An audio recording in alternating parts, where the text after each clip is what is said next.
Calvin T.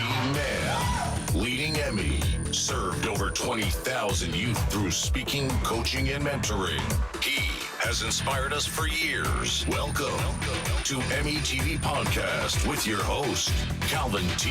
Mann, the Encourager. Hello, hello, hello. This is Calvin T. Mann, the fill-in. Heather Rue. In the studio with me today is my lovely sister, Rochelle Morton. Hello. Glad to be here. Our third party sister, Crystal Gunn, is out on the road and taking care of her soul. And so we're happy to know that she's safe in her travels. We are glad to give Calvin a break and Dave a break and let them be safe in their spaces where they are today. Let them know that we're thinking of them, missing you, but we're here to hold it down because we're going to take it to a new topic, a different level today, as we are preparing for our Women's Safety Net workshop coming up this Sunday, August 29th from 1 to 3 p.m. That is by registration only, and you can do that on my website at yourinspiredjourney.com. Just look for the Women's Safety Net workshop, and we want you to be there. So we have 50 seats available total, and now I believe we're down to like the last, maybe within the last 10. Wow. Yeah, so the sisters are showing up. Awesome. Which is a good segue into our topic today. We are going to talk about maintaining spiritually safe relationships. We're going to break those relationships down into two layers. We're going to look at our sister friends, and we're going to look at our mates. So that should be an interesting conversation, especially with two of us maximum strong women here in the studio with our engineer and producer Elle on the scene, holding the balance between the he and the she. So we thank you for being here and for making this a good show for us.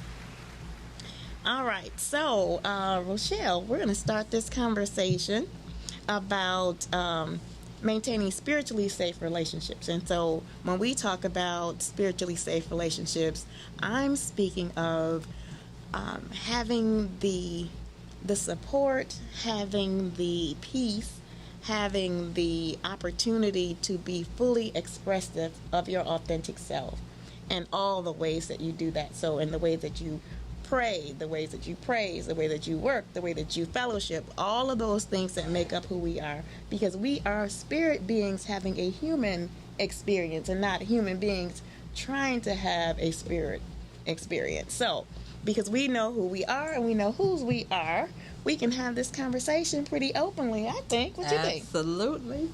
Absolutely.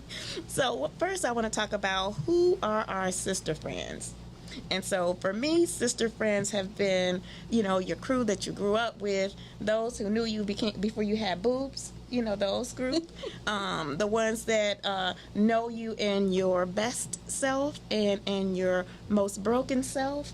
Those that love and support you, that say, you know what, however we're going to get this done, we're going to get it done. However we need to support you, we're going to support you. We're going to help you through your pregnancy. We're going to help you through your first breakup and makeup. We're going to help you through your physical change from this level of who you are to the next level. The one that can stay there and say, that's not a good color on your lips. That pink, that's probably not a good color for you to wear in public, right? The ones that will give you and help you express your best self and your truth. So this is the sister friends I'm speaking of. So the ones that have substance and that bring substance to you in your life. So that's the sister friends. So that's who they are to me. Who would your sister friends? But, I'm going to say that with what you shared, I would agree with that wholeheartedly. Okay. In addition to that, a lot of my sister friends are not necessarily people that I grew up with. Okay. And they're definitely included. But I have some newbies. Okay. They're more like within the past 10 years of my life. Okay. People that I can go to and count on and share things with, and I know that it's not going to be broadcast like we're doing here today. Right, It's right. going to be, a conversation that is definitely between the two of us, where they feel comfortable sharing and knowing that it's a safe space, and so do I. Okay. And, I take the critique or the criticism as well as the love. And I know that it's all, between us, is all in love anyway. Yes. And so I'm looking for that from my sister friends. Okay.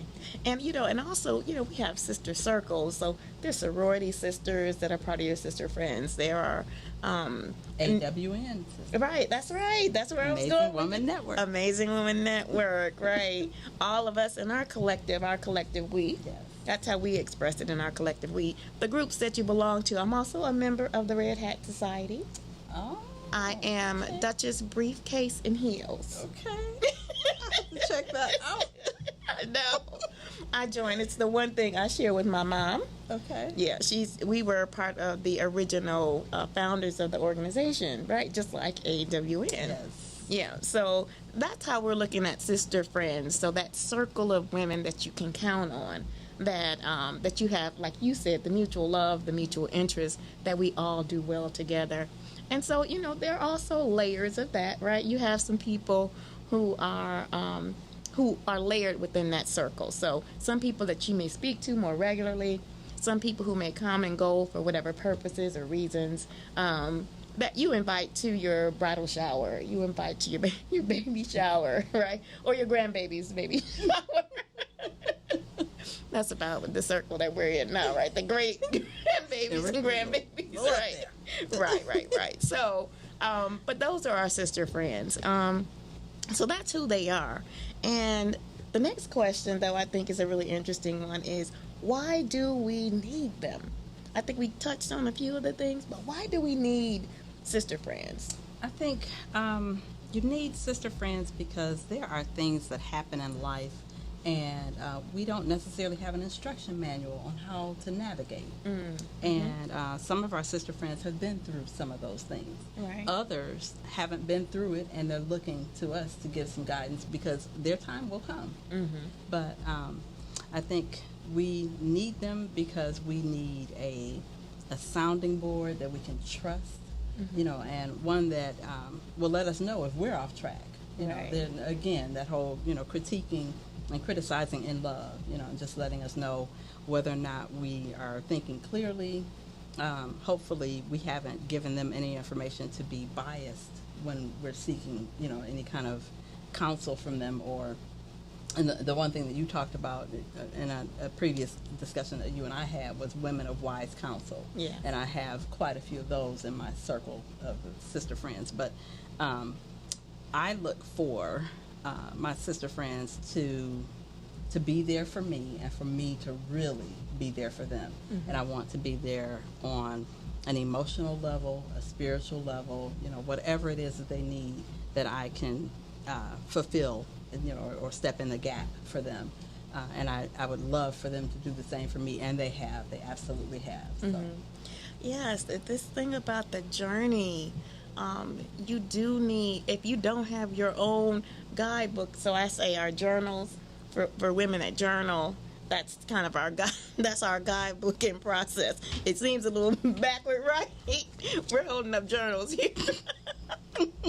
Right, but that's where that's where you sometimes hold those ideas, hold those tools, and that's how I actually have developed a lot of the tools in my workshops, because these are the tools that I use for my own healing, my own self-work. And I, at the time I didn't know that I was going to be sharing those with others, but that's one of my tool books, my manual. It's kind of my journal, and I use that to help me develop tools, to help me think through processes, things like that. And it's fun. I didn't mean to cut you off. No, go ahead. The thing that you said that was really funny was that you didn't know that you would be using those things, but we know who did. Right, that's right. That's right. It's always a plan. It's always at least 10 steps ahead of us. That's right. And, that's right. So. And that's really important.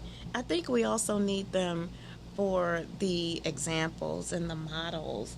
I have a particular friend. Her name is Patricia, and she is such an amazing and dynamic woman. And her voice, first of all, just hearing her voice is very clear.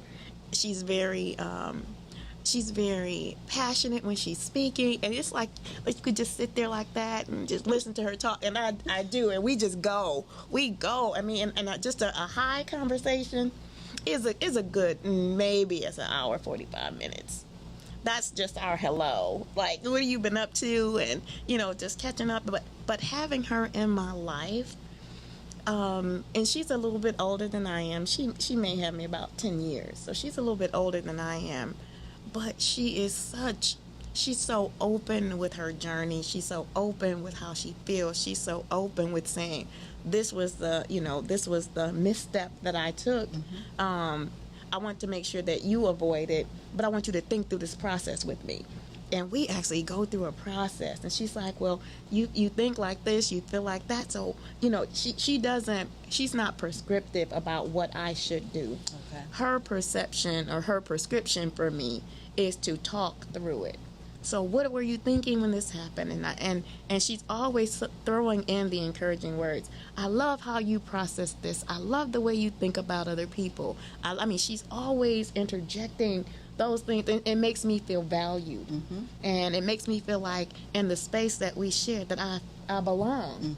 And I think as we talk about or think about our basic needs, a sense of belonging is one of our basic needs. Absolutely. And without that being fulfilled, we move closer to levels of stress. Nobody wants to be alone. You may be, have those moments where you don't want to be bothered with someone, but being fully alone, that's an entirely different space and peace of mind. And if you've been in that space where there has actually been no one, nothing, no type of comfort, no type of communication, no type of connection, that's a very, very dark place. That yes, I can agree with that. That's a very different place to be. And because we as human beings have a need for fellowship, we also have a need for touch. That's a basic need. Everybody needs to be touched, and sometimes we can forget that. My son and I have just started this new tradition about hugs, and if we miss a hug, we have to have a double hug. And so, he was holding me accountable to that today. He's like, "Oh, we missed a hug. We got to do a double hug." I'm like, "Yep," but I didn't recognize it because I'm affectionate to my husband. But I forget that my son is in there, so he's watching, but he's not getting the same type of affection or the same level of affection. And so I was like, wow, I missed that. I missed that as a mom. That is not just, trying to guide and coach him along his way, but it's also showing him the type of love and touch that everybody needs. He's still a young man, so he's not... he doesn't have an intimate touch, and that's not even what's on his mind right now. He's trying to have a pizza cafe this weekend. So that's the last thing on his mind, right? But he still has a need, because I know that we all have that need to be touched. Who's touching him? If his parents aren't touching him, who's touching him? Absolutely. And so he's been really excited about it. So, it helps to affirm that I actually gleaned that from one of the conversations that I had with my friend Patricia. She talked about how she treated her son growing up. She said, "Oh, it's nothing that he can't do." And that was so serious for her. She was like, "Oh, no, no, it's nothing that he can't do." And so the way she talks about him, even though he's more than grown now with his own family and children, but she still affirms him that way. She still gives him the level of affection by hugging him, or by kissing him on the cheek, or by that level of comfort and affection that that we have the capability of giving anyone. But sometimes we forget that everyone needs it. And so I think that's one of for Patricia and our relationship, I think that's one of the people that I needed in my life at this season in my life. And I think that's one of the things that happens too with sister friends, is they come in your life in seasons. And so the season that you're in is going to kind of reflect the who you're drawing into your life at that time too. Yeah. Your thoughts on that? You think a season? I have, I definitely, I have my sister, my blood sister, who I trust with anything, any and everything Yes. regarding my life and things that are happening. I also have another friend who is actually my sponsor in my company, Damsel in Defense. Okay. She's older. She's in her 60s, but she is such a wealth of wisdom and knowledge. I love when I talk to her, and we talk a couple of times a week. But when I talk to her and I'm letting her know what's going on with me, and she's letting me know what's going on with her, it's such a pleasant conversation. Oh, yes. And she'll give me, the guidance that I need from, a woman of experience. She'll Right. give me that level of guidance and, what her thoughts are and what I should and shouldn't be doing and things like that. But, and then I have another friend who we don't see each other that often, but when we do, it's like time. There was no time that was that we missed. We just Right. pick right up. Yes. And, Ooh, I love those sister friends. Yes. If we text each other or mention anything on Facebook, or when we see each other, when we go to different, there's a gong meditation therapy that Okay. that one of our a mutual friend of ours, she runs the center where the gong meditation therapy is held downtown. And when we go there, after you've gone through that whole hour of meditation, we're just so refreshed and just excited to then share whatever is going on with our day. It's just, Right. or not even with our day, but just in life in general, talking about the kids and, where they're at and what's going on with all of that. So it's just the different people that I just mentioned are definitely, they're in different seasons of, my life, as far as what I talk to them about. But Right.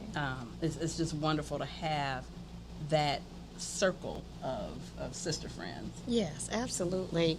So this is another question I think that we don't typically look deeper into. And this is, how do they affect us personally, which we actually talked about, but how do they affect us financially, and how do they affect us spiritually? So I would say, for me, I think we did a lot of personal, but financially, you can look at your sister friends as a model. For example, having Crystal in our lives, having Nina Henderson Myers in our lives. These are experts that work in the financial area. And so with their knowledge, and they're always dropping jewels and pearls on ways to help us be better and stronger in our finances, because that's one of the pain points that I think that women often carry, especially those who have to manage their circumstance, oftentimes where they're leading their household and they're leading their family. So those are sometimes pain points for us. And then we also have the benefit of having a history that was either educating you on finances, or suffering kind of the same step that their generation before them did. So how we are able to navigate financially, having a sister friend as a model, or having a sister friend in your circle saying, you probably don't need to have another pair of shoes. You might, right, exactly. You might want to invest that money, set that in an account so it, is generating some interest, or, just getting something else that helps us to refocus, or pull back from where we're going, because they can see kind of, well, it doesn't look like you're heading in the direction that you really want to be in. For you to financially thrive, for you to financially heal, you might want to curb some of the spending, or you might want to use it this way. I don't think that's a conversation that we have very often. I would agree.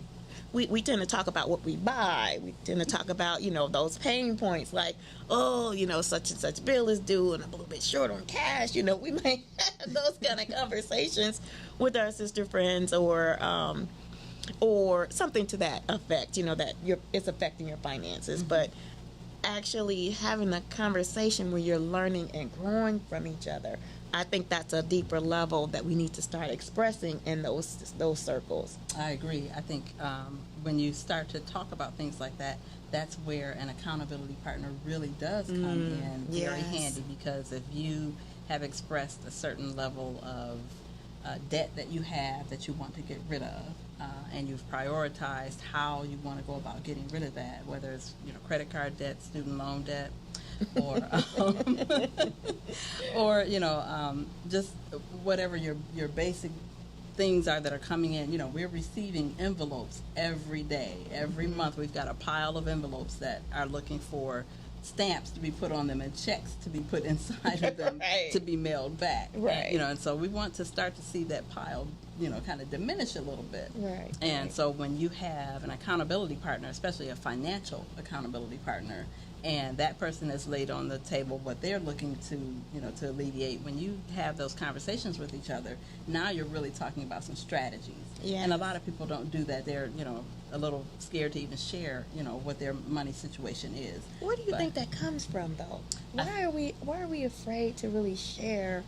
I think it's a pride thing, really. I think it's it's more of especially if you have a certain position, or your position pays a certain amount of money, and you share that your debt ratio is a little higher than you would like it to be, and you share not necessarily how much you make, but if you share the range, a lot of people will look at that and say, well, you should be doing better. Right. You're making enough money. What's The going on? judgment. Right. The judgment. That's Yes. We're afraid of being judged. Absolutely. Absolutely, and that makes sense. It makes sense because people want to live up to our own expectations of who we are, and then who our public persona is. Also, we have a tendency to want to do that sometimes more, the presentation of it more than the actual authenticity of who it is and what your circumstance is. And I think that has to do with just wanting to be accepted, wanting to belong, and sometimes we can overextend because of that desire to do that, or what we think people expect of us. The expectation is that you're supposed to make X amount of money, and you're supposed to have this car and this fabulous house and all of these things, but that's programming. Yes, it is. that is programming. Every movie that you see, promotes that type of image, and that this is what success looks like. I tend to think that it's a little bit deeper than that. It's more of the substance of who you are as a person. I agree. And I believe those things drive the wealth to you, but the type of wealth that you need in your own life, that wealth may not be that that your bank account has, so much surplus in it, but maybe the quality of the life that you live. That's what's important to me. Yeah. That's wealth to me. The quality of my life. Am I loving? Am I being loved? Am I giving? Am I receiving? Am I in balance? Am I in harmony? Am I experiencing peace in my space? Am I experiencing peace in my life? Those are the things that are important to me. And those are the things that I want for the women in my sister circles. I would agree. I would agree. I think success is personal, and you can't let others define what success is for you. You have to be confident in what success means to you, and as long as you achieve your personal success, that's more than enough. The opinion of others really doesn't matter. It really doesn't matter, because they are not living the life that you live. They're not staying in the house that you're staying in, and so their judgment or their opinions and all of that, they're entitled to them, but they don't define you. Yes. And you can't let someone else's opinion define who you are. You have to be confident in yourself. Right. And what it is that you believe is success for you, and when you do, it just comes out of your pores that you are a happy person. You're Happy, satisfied. Lord, happy. Everything is sufficient, and anything that that comes above sufficiency is a total blessing. Yes. And it allows you to then pour from your full cup into an empty cup Ooh, of someone else. say that again. Say it one more time. I just want to hear it resonate. Say it one more time.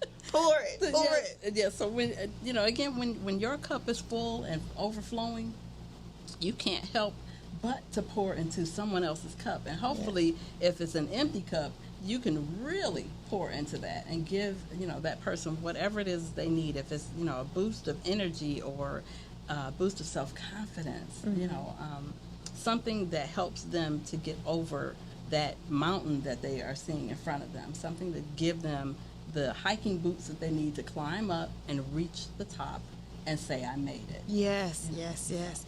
You get to celebrate the wins, Absolutely. Right, with someone else. And there was something I saw that I posted it today. It said, I will keep clapping for others until it's my turn. Oh, and it's important that we do that. Yes. We, clap for others and their successes, because when it is our turn, we hope to hear the resounding claps for us. Yes. But we can't sit back and sit on our hands and be jealous or envious of someone else's success. That's their success, and they paid the price for it. That's Do right. you want to pay that price? That's right. Do you even know what that price was? That is so important. So important that, you don't know what someone else's journey Absolutely. is. You only know what you see or what you think you see, your perception of what you see. Absolutely. You only know what they tell you, but nobody has the ability, I believe, to fully tell you the whole story. We kind of summarize a lot of it, right? Yes. We summarize. So, okay, I'm not going to tell you about this part, but this is really the part that I want you to know, or I want you to grow from, or I want it to be a benefit to you. Because some of the other things that we might experience, may take us down, like we talked about earlier, some of those darker paths. Right. So even if you're on that dark path, having your sister circle, if you don't have one, how do you build one? Mm-hmm. So let's talk about that for a moment. Okay. For our sisters out there who may not have their own sister circle, I want to first, I'll offer our Amazing Women Network. I think it's really important what we do with the Amazing Women Network. Every woman there is learning or owning their own amazing. And that's really, and so there's steps and there are tools and there's support and there's love and there's encouragement. There are prayers in that group to help us to continue to evolve. So I would encourage you to, if you don't have a sister circle of your own, consider reaching out to the Amazing Women Network. That's Amazing Woman, WOMAN, network.com. Reach out to us there. You can connect with Rochelle, you can connect with me, you can connect with Crystal Gunn. There are lots of AWN women out there waiting to embrace you, waiting to build that sister connection, because that's what we need to do as our collective we, which you'll hear me say over and over again. So that's one way that you can do it. Another way, I am a personal change coach. One of my goals is to help connect women to their purpose. And in this purpose work and my life work is to help us all find our purpose. And so in taking this journey, you start to see where your sisters may evolve. So if you may have a difficulty, making new friends, or a lot of women have a connection with women that they seem to be broken. Like those connections, they may feel, okay, well, I typically don't get along with women. I don't connect with women in social circles. I might have to work with somebody, but in my personal life, I don't have a lot of friends, and that's okay. What that means is that you have space and you have room to grow. And so the friends that you need may be on a different level, maybe in a different way. And so just starting, to take that step, maybe somebody that shares an interest that you have, start with a conversation, reach out. I think that's an easy way to start. How about you? I would agree. And the thing with the Amazing Women Network, and I hate to keep bringing it up. No, don't. We're talking about our sister friends. But we have our sister chats, mm-hmm. and I've missed doing a lot of mine. Yes, guilty. But the ones that I've had have been so invaluable, because it's supposed to be, like a quick, maybe 15-minute chat. It doesn't happen. By the time you finish sharing and learning about each other, an hour has passed. Easy. And you don't even know it. Easy. You don't even recognize it as happened, but it gives you the opportunity to learn about yourself and about the other person and how you may have similarities and differences, but what it is that you can do to help that person and what that person can do to help you. Yes. And, even if you can't help each other, you may have, you've got the 7 layers of Kevin Bacon. You may have some, some Right. friends or family members that need what the other person is offering. Yes. We talked about there being, us being business owners within Right. that organization. And so it may be that whatever that person is doing on a personal or professional level is a service or a product that someone that may need. But you Absolutely. wouldn't know that if you don't have the conversation. That's right. So And so I will again invite you to our Women's Safety Net workshop coming up this Sunday. It's from 1 to 3 p.m. You must register to attend. You can register at my website, which is yourinspiredjourney.com. Look for the Women's Safety Net workshop and just register. We have just a few more seats left, but we really would like for you to come. So if you don't have your own sister circle, come and meet some new women who are open, who are encouraging others, and who are expressing our best selves. And so both Rochelle and I are presenters. So we're happy to have the conversation. We love drawing in our circles because we have lots of information to share, lots of resources. We have a lot to pour into other cups, right? yes, we do. Yes, we do. All right. So with that said, we're going to shift a little bit into this maintaining spiritually safe relationships and talk about mates. So talking about your life partner, talking about your spouse, talking about that significant other in your life. All right, so that's who they are. And Lisa starts. But the deeper meaning as to who your partner may be is one who knows you or is on the path to knowing you better. I think when we talk about mates, we're talking about people that come together. I like the idea of soulmates. If you've ever had that experience, that click, that bond, that kind of seems to expand time and space. If you had the opportunity to have a soulmate, meet your soulmate, would you say, do you think their soulmates exist? I do think that soulmates exist, and I think it takes time to really find that person, but you need to give it time. Okay. To figure out Ooh, who that's big. Give it time. Yeah, because you can't rush into certain things and know what you need to know about yourself or the other person. True. And when you are having a relationship that's just starting out, you tend to display and hear the best. Yes. in, Oh, in don't each you love other. the honeymoon? Absolutely. The courtship. But eventually, the real you and the real other person has to surface. They have to show up. You've gone through the training with us with taking off the mask. Yes. And we all walk around with a mask at some point during the day. That is true. But at the end of the day, in order for you to even get a really good night of sleep, you've got to take that mask off, and you have to look in that mirror, and you have to be happy with what you see. Yes. And if you are not happy with what you see, how can you expect someone else to be? And so you have to be authentic and true to yourself, and really you have to keep the lines of communication open. That's the other thing, is that you can't be afraid to ask certain questions and be receptive to whatever those answers are, because that's how you're going to find that soulmate. True. So you have to uncover, peel back the layers, however you want to call it, but you got to get to the truth in order to know who your true soulmate is, and you have to stay in prayer. You have to stay in prayer. Ooh, who are they? Are they in prayer? And I think we're going to talk about a little bit of that Yes. on your next topic. Okay, so the next question that we're going to talk about is, how do we choose and choose wisely? So I think a process of starting off, I believe in the journal. I think starting off by even just writing some things down in terms of what you want, because the other thing about what we say we want, there's a perspective that is slightly different from person to person. So and I'm just going to go back here just for a moment. When we're in grade school, we're given words that we come to a common understanding that this is what it means, right?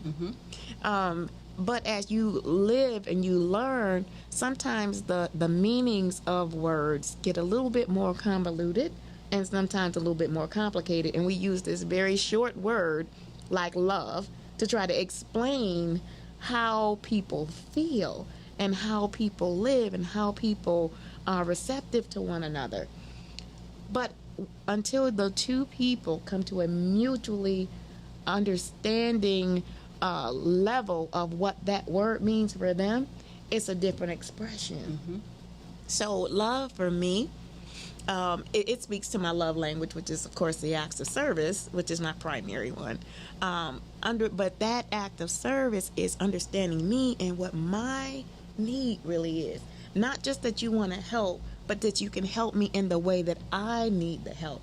Not just the way that you want to help me. The way that you want to help me may not be the way that I need the help. Absolutely. And so for me, knowing that or investing in the process of knowing that, continuously knowing that, because it's going to change with my circumstance. So my love language for acts of service is going to change. So today is just please wash the dishes. Wash the dishes, wash the dishes.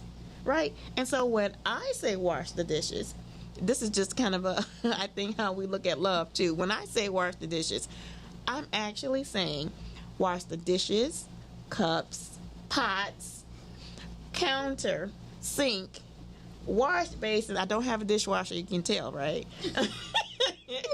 The stove, the refrigerator, the cupboards. That's what it means to me. But if you just wash the dishes and you still see the look on my face like, thank you. But I still have to go back and clean the sink out because the drain has food in it. I have to still go and wash the countertop down because it's sticky. Or I have pots that are still on the stove.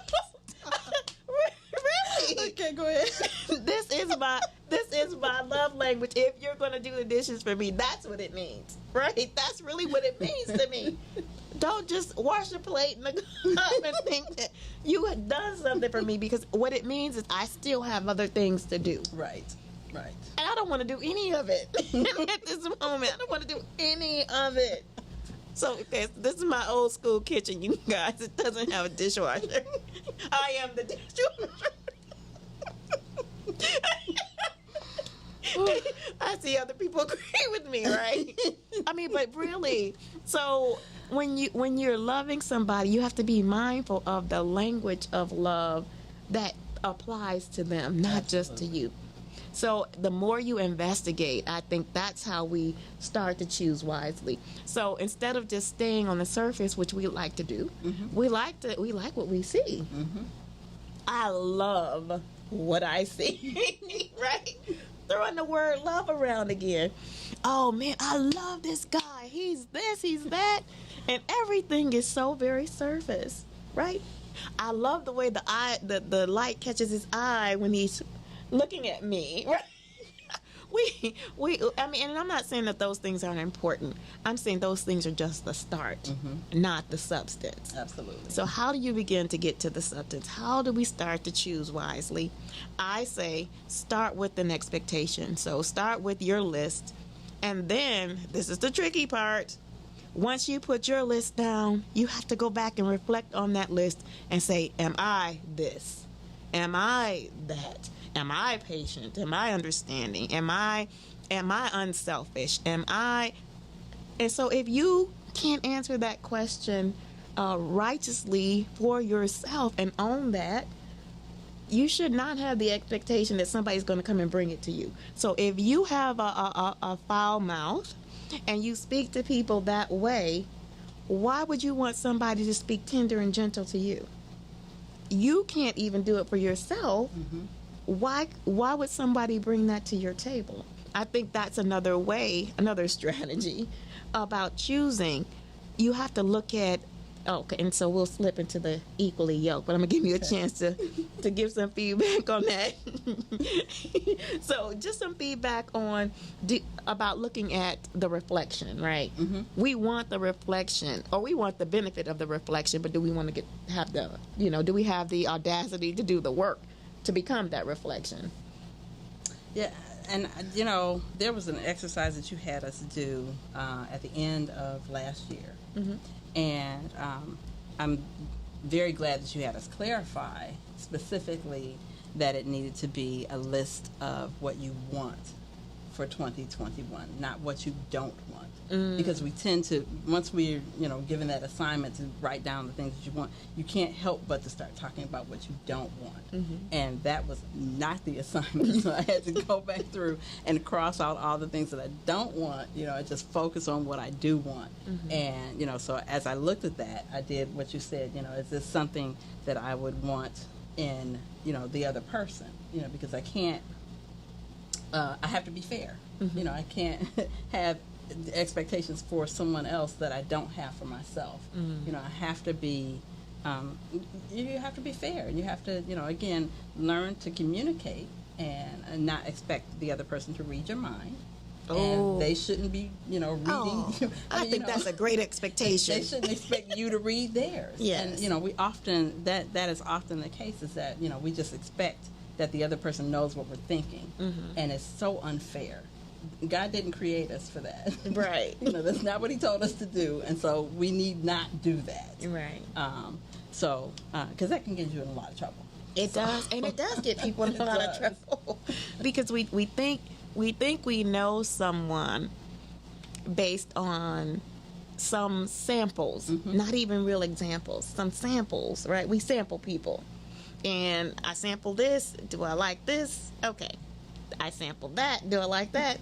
Okay. I sample this. No, I don't like that too much. So, well, but if these things are okay, then we're good, right? Mm-hmm. And again, it's okay as a start. That's not okay as you're finished. Absolutely. So we have to really put a process together, and I do like the fact that there is a scripture that says that the you're gonna find a wife. So that means that she's not finding a husband. That means that the titles that we hold, that we grow into the roles. Mm-hmm. I think that's so amazing, and I think after my second marriage, I think that's when I really recognized that it's actually a role that you grow into. You're not born into the role. Just because you're married, it doesn't mean that you fully understand the role that you're playing as a husband or a wife or a mate, even in a committed relationship. It is what you grow into. It is the understanding through communication of what somebody needs to be, who they need to fully be, and that you're giving them what they need to fully be who they are. I think that and my husband is big on talking about having a friendship first. Like, we were friends a long time before we even started to date. Mm-hmm. And the fact that we built in our friendship a level of understanding who we were. And especially when you're friends, your guard is down. Right. So you're not trying to impress anybody. You're having a conversation, right? and I can go. Okay. We have a call. Okay. Now including Sprint. Okay. Calling with him. Okay. Well, that was Sprint. They wanted to chime in to the conversation, right? Right. So, but it's really important that you have some type, and I don't mean something etched in stone. I mean, there should be a process for choosing wisely. Mm-hmm. I say start with what's written and then build from there. Do your reflection. Are you reflecting what you see or what you say you want? And if you're not doing that yet, then you need to start doing the self-work in those areas. Absolutely. So as you're doing that, you can expect to draw that to you, right? Like attracts like. All right, and so that's choosing wisely. How about what does it take to be nearly equally yoked? Equally yoked. And so I was joking with Rochelle earlier. I said that when you pierce that yolk and scramble it around, is it still an egg? That's what it means. So, I mean, it's just important that you have significant things in common. I think this is kind of where the breakdown in my marriage was, my second marriage was, because we had a different idea or understanding of spirituality. Where we came together, we were together around history and culture. We were together around the importance of your ancestors and acknowledging and having them in your life. What we weren't together on was everything else around that. What does that level of commitment look like? Is it a difference between obligation and commitment? Those were a lot of nuances that I found in my relationship, and that later on I saw in other couples, that the nuances of your beliefs can be, and your beliefs and your expectations around those beliefs. Mm-hmm. And sometimes our beliefs have been something that we grew up with, or thinking that we were understanding, but were never refined for us and for the time in your life, for the relationship that you have. So because this person interprets what a husband and wife couple looks like, doesn't mean that it's the same thing for this one. But what was it for you together and collectively? What was your shared expectation of your marriage? So my shared expectation had to do with that we were involved and invested in the community. That is a part of my value. That was really important to me. And so when there were opportunities to do that, and it didn't mean that you had to have all of the resources to be able to do it, but enough to do something. Mm-hmm. When you start saying, oh no, I'm going to hold on to my resources, it divided the value, and so because community is such an important piece of who I am. Mm-hmm. And this idea of restoring that in families is such a huge part of who I am. I have to be with someone who has that balanced mentality around what restoration looks like and what is our part in that restoration. And so I think that was huge in terms of our being equally yoked. We were friends first, and then we decided to date, literally date, right? Not just the intimate physical part, because that's the fun part, right? It's the work is on this side of the bed. It's on this side of the intimate spaces. So being able to have those kind of conversations, what are your expectations, right? What do you feel is your role as a husband? This is what I feel my role is as a wife, right? And so and because that role had grown from, my parents were married almost 56 years. Same two people, started off, young adults, and then spent 50-something years together. Mm-hmm. Ooh. But their story, and they grew up together. Okay. They grew up together. They used to go out. My parents are so funny, but they used to go out when they were younger, and my mom would be with her sister friends, my dad would be with his guys, and they would go out and meet up at the club like they didn't know each other. and date and dance. I mean, not date, but dance with other people. And then when their song came on, they were together, and that was the end of their night. But that's what they did for fun. I'm like, you guys were really weird, but that's what they did. That's what they grew up with, and that was their understanding. So their understanding was that these are the boundaries of our relationship. And of course, over the years that changed. They started doing more couple stuff and all that, but they set a precedent and a standard for each other and a level of expectation. And that's what I grew up seeing. The level of expectation that my mother had for my dad had for my mother. And so that planted in my head my ideas of my role as a wife, watching my mother be one, and watching the ladies on my block be wives and mothers. That's where they came from. Mm-hmm. And so did I test those when I became an adult? I thought everybody thought that way. I didn't know that people had different thoughts about it or had different experiences because I never thought about it. I got married. That's it. And I got married. I was younger when I got married. But I thought that was the way it happened. I didn't recognize that it was something I had to grow into. That my parents grew into it because they had been my parents. And they had been married. And that's what I saw. So I was playing house too. And that's really what it was. I was playing house. Because I didn't have anything else. I didn't have another blueprint for that. And he did what he saw his parents do. And we found out that that didn't work very well. That wasn't it wasn't enough to just play house. You actually had to manage one. Right? But when you're young, those aren't the things that you're thinking or that you're listening to, because you're going with what you think you feel in your heart. And this is what brought us together. Love brought us together. And that was what I thought, and I thought that was enough.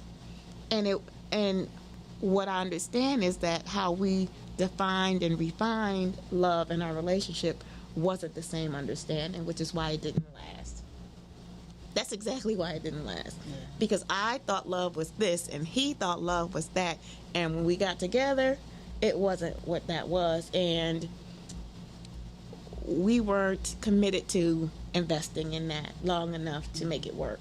And so as you get older, you start having additional tools. Well, I don't want to go back to what I went through. So now I'm looking for somebody, I'm thinking, who's more equally yoked, right? Who's more on the same level, have the same ideas of, do you do this? Yes, I do this. Do you do this? Yes, I do this. Oh, okay. So at least we have something that we're working for. And so, but that was my second journey. And so I didn't understand it until this level of my journey, this season of my journey. So I had 2 previous marriages before my final and my ultimate yes marriage right now. It was a journey getting here. So what I'm sharing is opportunities so that people who want these tools and understanding, want this level of perspective, have something to go by. This is my wise counsel. You don't repeat the same things I did. Let's not do that. Let's have a strategy. Let's do some real self-work. Self-work is so important to a healthy relationship. And so I think that has a lot to do with the success of my marriage now, is that we continue to do self-work. Even now in our marriage, we continue to refine the meaning of what our marriage is and who we are. And as we're shifting and changing and growing, having the conversation, being able to talk about, this is where I am right now, this is what I like, I'm not really comfortable with this anymore, but this is where I'm trying to go. And having that very real conversation.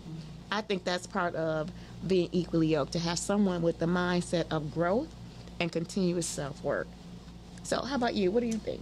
I think when you talk about self-work, a lot of times, well, most times, people don't know what that really means, and they don't know how to go about, how to even approach that. So I think I'm looking forward to what you're going to cover on Sunday, because I know you're going to touch on that. Yes. But I think that the self-work is critical. It is critical because when you get married and you're... Is there a call coming in? Go ahead. When you get married. When you get married and you're young. Okay. We have a caller. Yes. I'm calling in from to say that love is real. Oh, thank you, caller. Thank you for validating that for us. Yes. My name is Felix. Felix the cat. A wonderful, wonderful cat. So you're going to tune in for the last few minutes, Felix, to give us some wisdom? Yes. Okay. Yes. Okay. More importantly, that, in maintaining a healthy relationship and that whole conversation, it's about care, it's about touch, but I don't want you guys to leave out the importance of praying together, praying for one another, holding her hand and praying, holding his hand and praying. It is that is the glue to all the information that you're sharing, because if you don't take that time, you can get far, far away from each other just because you don't reconnect through prayer. And having to live that experience, I would say, is a very tough experience. It's something that you got to have to get to forever. 'Cause no 2 days are the same. And in 2 minutes, you could say the wrong thing, take the wrong action, cause the wrong pain that could last. And so prayer is a way that you ultimately fix, heal, and grow. I agree, Felix. I think that's very key. I agree with that too, Felix. And the other thing that I would say is you have to, as an individual and as a couple, you have to remember who your true first love is, and that is God. God is always first, and whenever you put him second, third, or fourth, there's going to be trouble. There's going to be And trouble. when you pray together, you invite him into that. And he's already there anyway, but he sure does like when you invite him in. Yes, absolutely. And, you know, it just heightens that level of prayer that you have, and that you're recognizing his role and the two of you, putting the two of you together, and ultimately what it is you need to do in order to continue to grow as an individual and as a couple. I totally agree, and I thank you. I thank you both for your perspective. I think that is ultimately, when you talk about a marriage, you have to think of what is the ring that stands around that marriage. What is the ring that stands around that commitment? And that ring, I believe, to be God as well. Absolutely. That you can't deny it. That was, I can say, that was the one of the elements missing in my previous relationships, my previous marriages. All of those things. And so today we want to make sure that you have a chance to sign up for that Women's Safety Net conference workshop on Sunday, this coming Sunday, August 29th from 1 to 3 p.m. The cost, it's a very expensive cost, but it's a lifetime worth of benefit. We are asking for unused, unopened sanitary napkins and panty liners, so that we can help end period poverty for many of our women who have to choose between wealth, health, and their personal needs. So join us there. Rochelle Morton is going to be there, Crystal Gunn, and yours truly, Heather Hedharu, sharing our journey, our wisdom, and our resources to help you get to your next level. So our sister friends out there, our mates out there, and potential mates, hang in there, hang in there. This is our time. This is your season. So join us on Sunday and keep listening to Emmy TV Podcast. Thanks, Elle, for taking us to this far in the show. We're so grateful for your time and for your efforts in making this the best show ever. Have a good day, everybody.